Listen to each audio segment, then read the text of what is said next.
नमस्कार, आप देख रहे हैं खबरें अभी तक और मैं हूं आपके साथ नदीम अहमद। जुल्म की दुनिया हो या राजनीति के गलियारे, सभी जगहों पर बाहुबलियों का असर और दखल रहा है। यहां तक कि सत्ता से जुड़े लोग भी इनके प्रभाव से नहीं बच सके। उत्तर प्रदेश और बिहार से कई ऐसे बाहुबली निकले हैं जिनके नाम का सिक्का कई राज्यों में चला, लेकिन इसी बीच एक ऐसा नाम भी था जो बाहुबलियों की ताकत बनकर सामने आया। वो नाम है मुन्ना बजरंगी का। जुर्म की दुनिया हो या राजनीति के गलियारे, सभी जगहों पर बाहुबलियों का असर और दखल शुरू से रहा है। यहां तक कि सत्ता से जुड़े लोग भी इनके प्रभाव से नहीं बच सके हैं। उत्तर प्रदेश और बिहार से कई ऐसे बाहुबली निकले हैं जिनके नाम का सिक्का कई राज्यों में चला, लेकिन इसी बीच एक ऐसा नाम भी था जो बाहुबलियों की ताकत बनकर सामने आया। वो नाम है मुन्ना बजरंगी। मुन्ना बजरंगी का यूपी की राजधानी लखनऊ में पिछले दिनों एक गैंग वार में माफिया डॉन मुन्ना बजरंगी के साले पुष्पजीत सिंह की हत्या कर दी गई। बीते शुक्रवार को मुन्ना पुलिस अभिरक्षा के बीच साल की 13वीं में भाग लेने के लिए विकास नगर कॉलोनी में पहुंचा था। जब वो पुलिस वैन से बाहर आया तो उसने पिंक कलर की शर्ट पहनी हुई थी। मुन्ना बजरंगी का असली नाम प्रेम प्रकाश सिंह है। उसका जन्म 1967 में उत्तर प्रदेश के जौनपुर जिले में के पूरे दयाल गांव में हुआ था। उसके पिता पारसनाथ सिंह उसे पढ़ा लिखा बनाकर बड़ा आदमी बनाने का सपना सजोए थे, मगर प्रेम प्रकाश उर्फ मुन्ना बजरंगी ने उनके अरमानों को कुचल दिया। उसने 5वीं कक्षा के बाद पढ़ाई छोड़ दी। किशोर अवस्था तक आते आते उसे कई ऐसे शौक लग गए जो उसे जुर्म की दुनिया में ले जाने के लिए काफ़ी थे। मुन्ना को हथियार रखने का बड़ा शौक था। वो फिल्मों की तरह एक बड़ा गैंगस्टर बनना चाहता था। यही वजह थी कि 17 साल की नाबालिग उम्र में ही उसके खिलाफ पुलिस ने मुकदमा दर्ज कर लिया। जौनपुर के सुरेही थाना में उसके खिलाफ मारपीट और अवैध असलाहा रखने का मामला दर्ज किया गया था। इसके बाद मुन्ना ने कभी पलट कर नहीं देखा। वो जयाराम के दलदल में फंसता गया। मुन्ना अपराध की दुनिया में अपनी पहचान बनाने की कोशिश में लगा था। इसी दौरान उसे जौनपुर के स्थानीय दबंग माफिया गजराज सिंह का संरक्षण हासिल हो गया। मुन्ना बजरंगी उसके लिए काम करने लगा था। इसी दौरान 1984 में मुन्ना ने लूट के लिए एक व्यापारी की हत्या कर दी। उसके मुंह खून लग चुका था। इसके बाद उसने गजराज के इशारे पर ही जौनपुर के भाजपा नेता रामचंद्र सिंह की हत्या करके पूर्वांचल में अपना दबदबा दिखाया। उसके बाद उसने कई लोगों की जान ले ली। पूर्वांचल में अपनी साख बढ़ाने के लिए मुन्ना बजरंगी 90 के दशक में पूर्वांचल के बाहुबली माफिया और राजनेता मुख्तार अंसारी की गैंग में शामिल हो गया। ये गैंग मऊ से संचालित हो रहा था, लेकिन इसका असर पूरे पूर्वांचल पर था। मुख्तार अंसारी ने अपराध की दुनिया से राजनीति में कदम रखा और 1996 में समाजवादी पार्टी के टिकट पर मऊ से विधायक निर्वाचित हुआ। इसके बाद इस गैंग की ताकत बहुत बढ़ गई। मुन्ना सीधे सरकारी ठेकों को प्रभावित करने लगा था। वो लगातार मुख्तार अंसारी के निर्देश पर काम कर रहा था। ठेकेदारी और दबंगई ने बढ़ा दिए थे दुश्मन।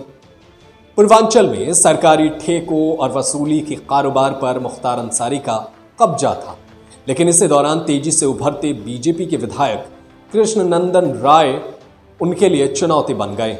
उन पर मुख्तार के दुश्मन ब्रजेश सिंह का हाथ था। उसी के संरक्षण में कृष्ण नंदन राय का गैंग फल फूल रहा था। इसी वजह से दोनों गैंग अपनी ताकत बढ़ा रहे थे।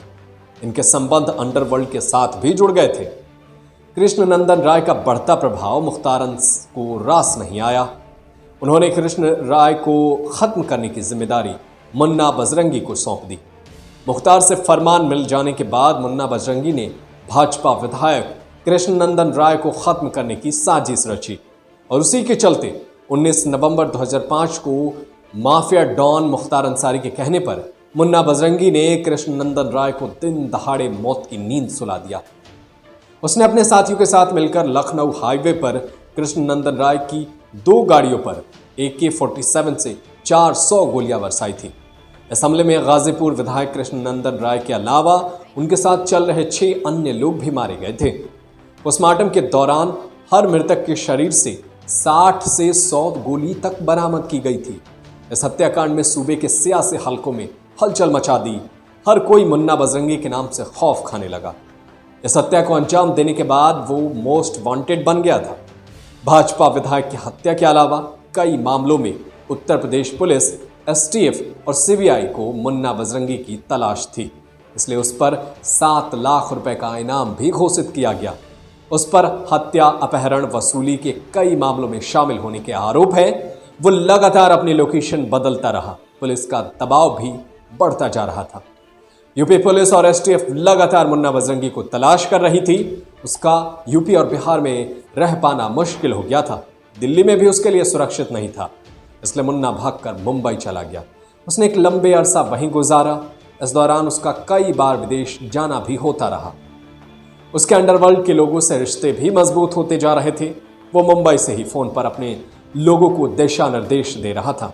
एक बार मुन्ना ने लोकसभा चुनाव में गाजीपुर लोकसभा सीट पर अपना एक डमी उम्मीदवार खड़ा करने की कोशिश भी की। मुन्ना बजरंगी एक महिला को गाजीपुर से भाजपा का टिकट दिलवाने की कोशिश कर रहा था, जिसके चलते उसके मुख्तार अंसारी के साथ संबंध खराब हो रहे थे। यही वजह थी कि मुख्तार अंसारी और उसके लोगों की मदद भी नहीं कर पा रहा था। बीजेपी से निराश होने के बाद मुन्ना बजरंगी ने कांग्रेस का दामन थामा। वो कांग्रेस के एक कद्दावर नेता की शरण में चला गया। कांग्रेस के वो नेता भी जौनपुर जिले के रहने वाले थे, मगर मुंबई में रहकर सियासत कर रहे थे। मुन्ना बजरंगी ने महाराष्ट्र विधानसभा चुनाव में नेताजी को सपोर्ट भी किया था। उत्तर प्रदेश समेत कई राज्यों में मुन्ना बजरंगी के खिलाफ मुकदमे दर्ज थे। वो पुलिस के लिए परेशानी का सबब बन चुका था। उसके खिलाफ सबसे ज्यादा मामले उत्तर प्रदेश में दर्ज है, लेकिन 29 अक्टूबर 2009 को दिल्ली पुलिस ने मुन्ना को मुंबई के मलाड इलाके में नाटकीय ढंग से गिरफ्तार कर लिया। माना जाता है कि मुन्ना को अपने एनकाउंटर का डर सता रहा था, इसलिए उसने खुद एक योजना के तहत दिल्ली पुलिस से अपनी गिरफ्तारी कराई थी। मुन्ना की गिरफ्तारी के इस ऑपरेशन में मुंबई पुलिस को भी इन वक्त पर शामिल किया गया था। बाद में दिल्ली पुलिस ने कहा था कि दिल्ली के विवादास्पद एनकाउंटर स्पेशलिस्ट राजवीर सिंह की हत्या में मुन्ना बजरंगी का हाथ होने का शक है, इसलिए उसे गिरफ्तार किया गया है। तब से उसे अलग अलग जेलों में रखा जा रहा है। इस दौरान उसके जेल से लोगों को धमकाने, वसूली करने जैसे मामले भी सामने आते रहे हैं। मुन्ना बजरंगी का दावा है कि उसने अपने 20 साल के आपराधिक जीवन में 40 से ज्यादा हत्याएं की है।